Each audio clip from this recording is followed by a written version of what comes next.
In the early 1900s, New York City was a beacon of hope, a land of opportunity for millions of immigrants seeking a better life.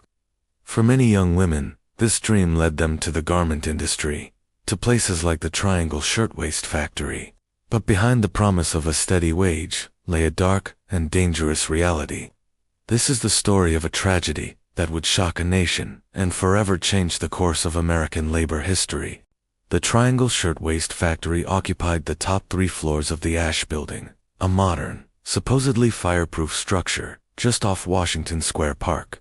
Inside, it was a world away from the bustling streets below.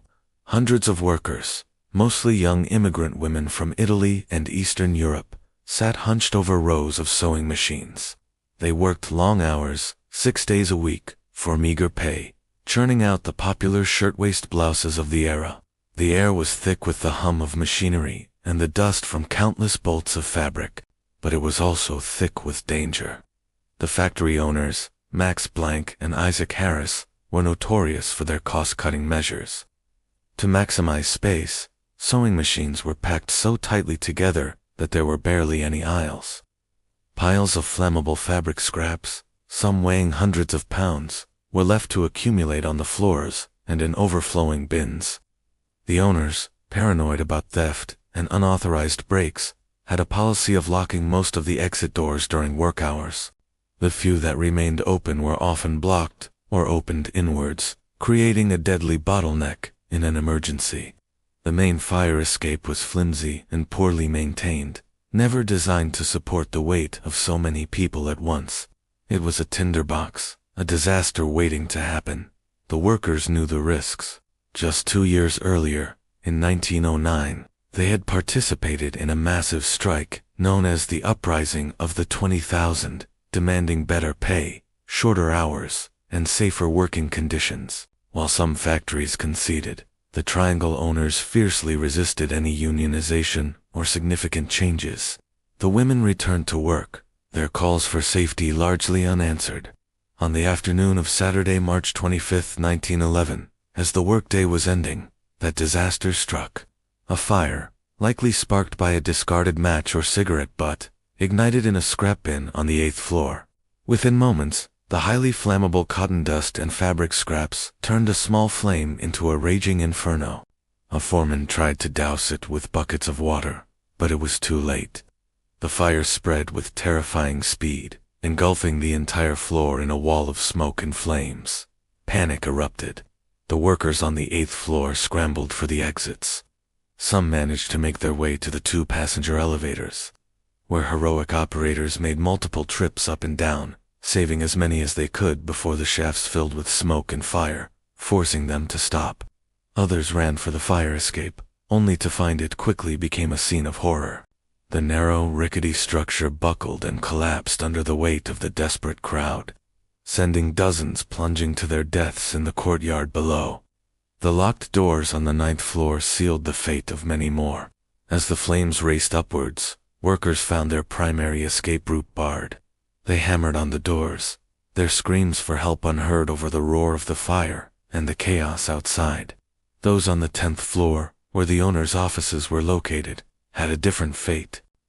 Blank and Harris were alerted to the fire and managed to escape to the roof, along with several dozen workers who followed them. From there, they crossed over to an adjacent university building, where students helped them to safety. But for the hundreds trapped below, there was no such escape. On the street, a crowd of horrified onlookers gathered. They watched in disbelief as the fire department's ladders proved too short, reaching only to the 6th floor, far below the trapped workers. Then, the unimaginable happened. To escape the consuming flames, young women began to appear at the windows of the 9th floor. They stood there for a moment, silhouetted against the fire, before making a desperate, final choice. They jumped, alone, in pairs, their hair and clothes on fire.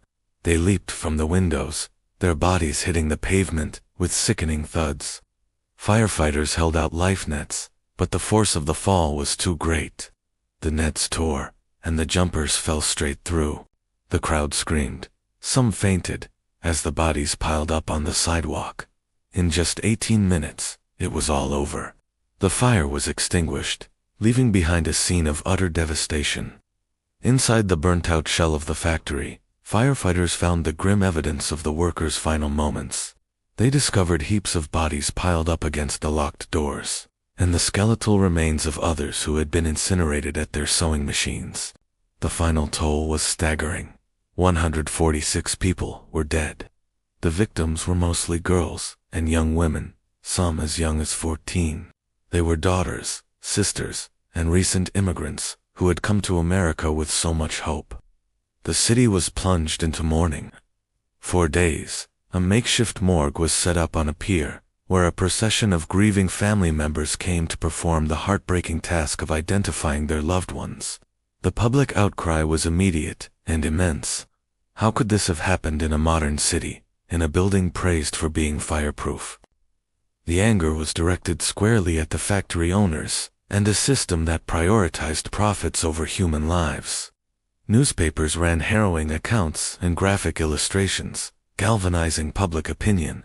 A massive funeral procession was organized, with over 100,000 people marching through the streets in a silent, solemn tribute to the victims, while hundreds of thousands more watched from the sidewalks.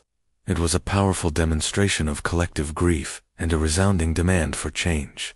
In the aftermath, the factory owners, Blank and Harris, were indicted on charges of manslaughter. The prosecution argued that the locked doors had directly caused the deaths of the workers. However, in a controversial verdict that sparked further outrage, they were acquitted.